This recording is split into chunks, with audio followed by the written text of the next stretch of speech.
The term mass communication was coined along with that of mass media early in the 20th century to describe what was then a new social phenomena and a key feature of the emerging modern world that was being built on the foundations of industrialism and popular democracy. It was an age of migration into cities and across frontiers, and also of struggle between forces of change and repression, and of conflicts between empires and nation states. The mass media, which is a plural form, refers to the organized means of communicating openly at a distance and to many in a short space of time. The early mass media, like newspapers, magazines, phonogram, cinema, and radio, developed rapidly to reach formats that are still largely recognizable today, with changes mainly of scales and diversification, as well as the addition of television in the mid-20th century. Similarly, what were regarded as the key feature of mass communication 70 or more than 70 years ago are still foremost in our minds today.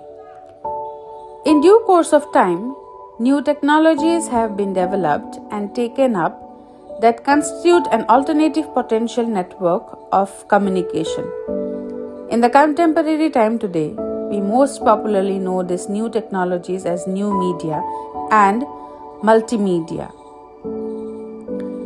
There are certain themes in mass communication, and these themes are time, place, power, social reality, meaning, causation and determinism, mediation, identity, cultural difference, and governance. The communication process typically involves several key levels or stages, each of which plays a crucial role in ensuring that a message is effectively conveyed and understood. Now, some of the main levels of communication process are intrapersonal communication, interpersonal communication, intragroup communication, intergroup communication, institutional or organization level of communication, and mass communication.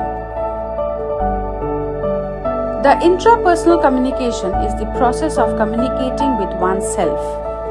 It involves the thoughts, reflections, emotions, and internal dialects that occur within an individual's mind.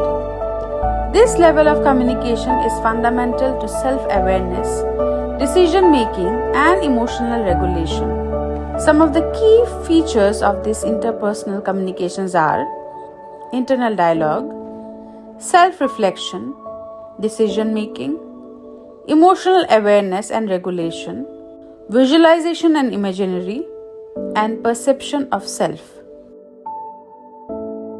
The second level of communication, which is the interpersonal communication, is the process of exchanging information, thoughts, feelings, and ideas between two or more people.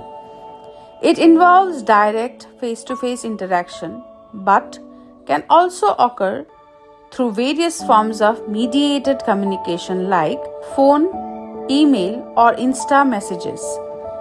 This level of communication is fundamental in forming and maintaining relationship, whether in personal, social, or professional context.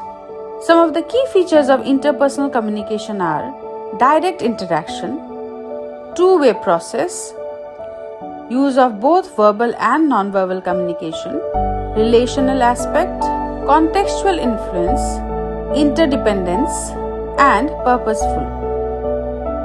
The third level of communication is the intra-group communication.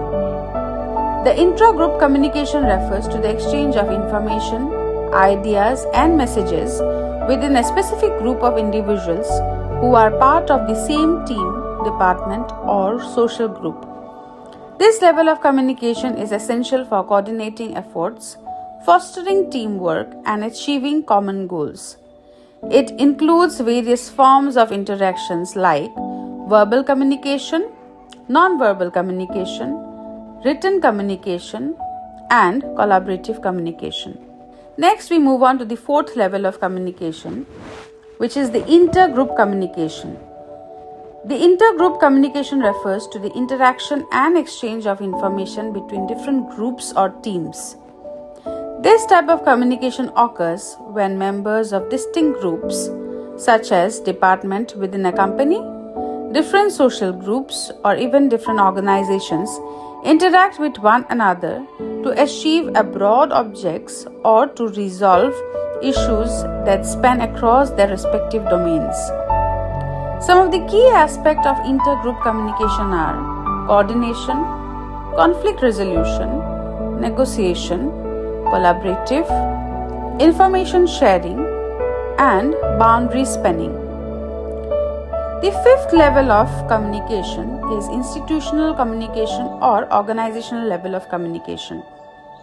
The institutional or organizational communication refers to the flow of information, messages, and interactions that occur within an organization or institution as a whole. This level of communication encompasses all the formal and informal communication processes that takes place among different levels, departments, and members of the organization. Some of the key components of institutional or organizational communication are vertical communication, upward communication, downward communication, horizontal communication, formal communication, informal communication, external communication, internal communication, and crisis communication.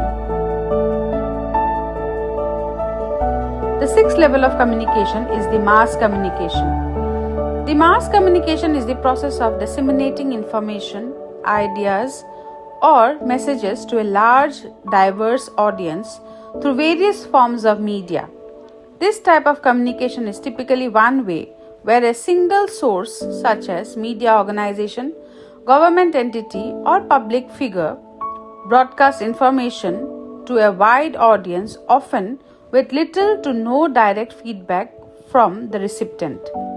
Some of the key characters and components of mass communication are wide reach, media channels, one-way communication, public message, standardization of messages, mediated communication, influence on public opinion, and commercial and political use.